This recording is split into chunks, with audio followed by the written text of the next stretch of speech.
नमस्कार दोस्तों, एक बार फिर से आपका स्वागत है आपके अपने YouTube चैनल ज्ञान दर्पण सागर में।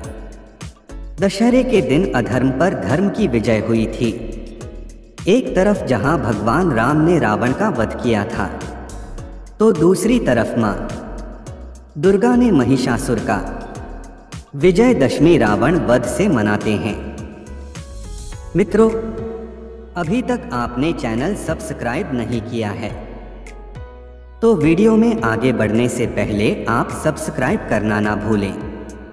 अयोध्या नगरी के राजा दशरथ के बड़े पुत्र थे भगवान राम। जब भगवान राम का राज्याभिषेक होने लगा तो दशरथ की दूसरी पत्नी ने अपने वचन लेकर अपने बेटे भरत को गद्दी पर बैठा दिया और राम को 14 साल के वनवास पर भेज दिया। श्री राम ने पिता की आज्ञा का पालन किया और वन को जाने लगे।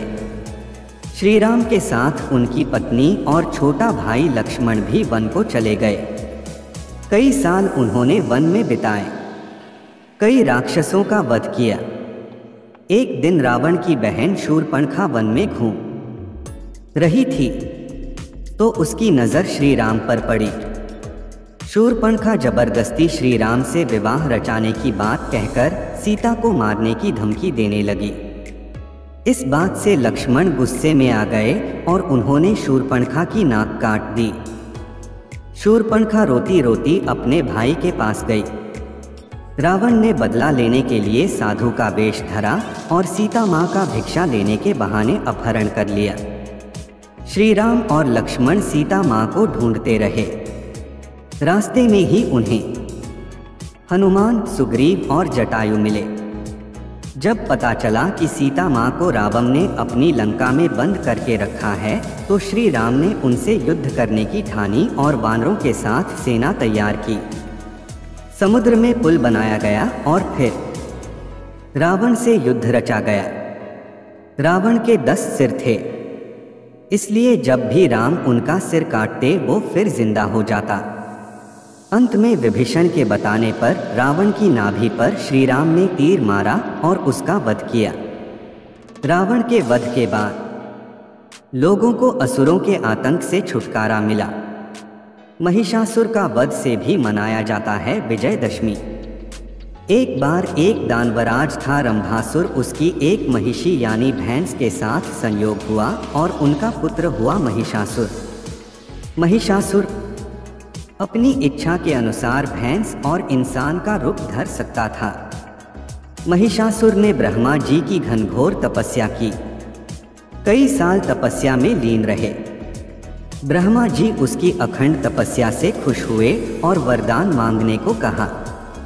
महिषासुर ने कहा कि मैं अमर हो जाऊं, लेकिन ब्रह्मा जी ने कहा कि जो भी इस दुनिया में आया है उसे तो वापस जाना ही है, इसलिए कोई और वर मांगो। तब महिषासुर ने काफी सोचा और कहा कि मुझे ना तो कोई देवता, ना असुर और ना कोई पुरुष मार पाए। महिलाएं कोमल और नाजुक होती हैं, वो मुझे क्या मार पाएंगी। ऐसा सोचकर महिषासुर ने कहा कि मैं सिर्फ स्त्री के हाथों ही मारा जाऊं। ब्रह्मा जी ने तथास्तु करके उसे वर दे दिया। वरदान पाकर महिषासुर ने सभी पर आक्रमण कर दिया और जल्द ही असुरों का राजा बन गया। देखते ही देखते उसने धरती और स्वर्ग लोक भी जीत लिए। वो तीनों लोकों का अधिपति बन गया। जब सभी देव भगवान विष्णु के पास अपनी समस्या लेकर पहुँचे तो उन्होंने कहा कि आप भगवती महाशक्ति की आराधना करें। सभी देवताओं ने आराधना की। तब भगवती का जन्म हुआ। इन देवी की उत्पत्ति महिषासुर के अंत के लिए हुई थी, इसलिए इन्हें महिषासुर मर्दिनी कहा गया। भगवान शिव ने देवी को त्रिशूल दिया। भगवान विष्णु ने देवी को चक्र प्रदान किया।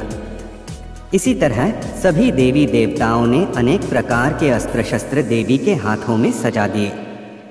इंद्र ने अपना वज्र और ऐरावत हाथी से उतारकर 1 घंटा देवी को दिया। सूर्य ने अपने रोमकूपों और किरणों का तेज भरकर ढाल, तलवार और दिव्य सिंह यानी शेर को सवारी के लिए उस देवी को अर्पित कर दिया। विश्वकर्मा ने कई अभेद्य कवच और अस्त्र देकर महिषासुर मर्दिनी को सभी प्रकार के बड़े छोटे अस्त्रों से शोभित किया। अब बारी थी युद्ध की। थोड़ी देर बाद महिषासुर ने देखा कि एक विशालकाय रूपवान स्त्री अनेक भुजाओं वाली और अस्त्र शस्त्र से सज्जित होकर शेर पर बैठ उसकी ओर आ रही है। 60,000 राक्षसों की सेना ने युद्ध कर दिया। रणचंडिका देवी ने तलवार से सैकड़ों असुरों को एक ही झटके में मौत के घाट उतार दिया। बाद में 9 दिन की लड़ाई के पश्चात महिषासुर का भी वध कर दिया। Thanks for watching.